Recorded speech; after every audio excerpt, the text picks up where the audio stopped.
আলাইকুম রহমতুল্লাহ বরকাত। কী অবস্থা সবার? আশা করি সবাই অনেক অনেক ভালো আছেন।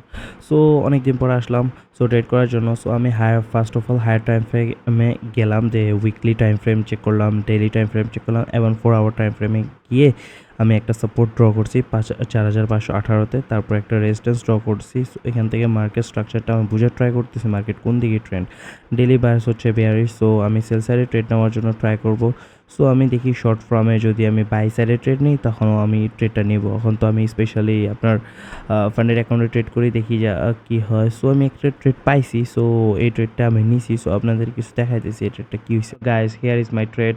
সো আপনারা দেখতেই পারতেছেন। সো এখান দিয়ে আমি ট্রেডটা নিয়েছিলাম, এইটা কনফার্মেশন ছিল স্পাই ক্যান্ডেল। তারপর আমার মনে হয় 1:1 পাইছিলাম, 1:2 কত 1:15 পাইছিলাম, 1:15 পাইছিলাম, কিন্তু ট্রেডটা নিই নেই, ক্লোজ করে নেই। বাট দেন আমার এসএল হিট হয় না, ব্রেক ইভেনে দিয়েছিলাম, ব্রেক ইভেন হিট হয়ে গেছে, কিছু করার নাই। আপনার 32 মিনিট 32 মিনিট ওয়েট করছিলাম। সো $1 প্রফিট, $2 প্রফিট বের হয়ে গেছি, 0.01 লট নিছি। সো আমার এখানে ট্রেডিং ডেজ 2 দিন কমপ্লিট হয়েছে, বাট প্রফিটেবল ডেজ একদিনও কমপ্লিট হয় না অ্যাটমস ফান্ডেডে। আর লস চলতেছে প্রচুর পরিমাণে, কে জানে কি হয়।